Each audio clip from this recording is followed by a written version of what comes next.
নন perfect square মানে যেগুলোর বর্গমূল করলে গোটা সংখ্যা বেরোয় না, সেই রকম সংখ্যার যদি বর্গমূল করি তাহলে রেজাল্ট কত হবে এটা জানার জন্য দুটো পদ্ধতি আছে। তার মধ্যে প্রথম পদ্ধতি আমি এখন বলছি, পরের পদ্ধতিটা আমি পরের ভিডিওতে বলবো। প্রথম পদ্ধতি হচ্ছে x plus Y by 2√y। এবার আপনি বলবেন যে তাহলে এক্স প্লাস ওয়াই কোথা থেকে এলো, এক্স কি ওয়াই কি?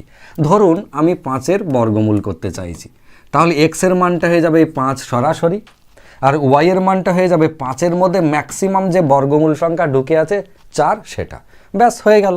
এবারে এক্সের মানটা হচ্ছে 5, ওয়াইয়ের মানটা হচ্ছে 4, আর নিচে 2√y মানে 2√4। ফাইনাল উত্তর কত? 5 আর 4 9 ওপরে, আর এখান থেকে 2 দিয়ে 4, 9/4 মানে 2.25। আশা করি বুঝতে পেরেছেন। যদি না পারেন আমি আরও একটা বলছি, মনে করুন √10। তাহলে এক্সের মান কত? এক্সের মানটা হচ্ছে এই বাবা জীবন সরাসরি। ওয়াইয়ের মান কত? ওয়াইয়ের মানটা হচ্ছে 10-এর মধ্যে ম্যাক্সিমাম যার বর্গমূল ঢুকে আছে সেইটা। ক্লিয়ার? তাহলে উত্তর কত হবে? উত্তর হবে এক্স প্লাস ওয়াই মানে 10 + 9 বাই 2√y মানে 2√9।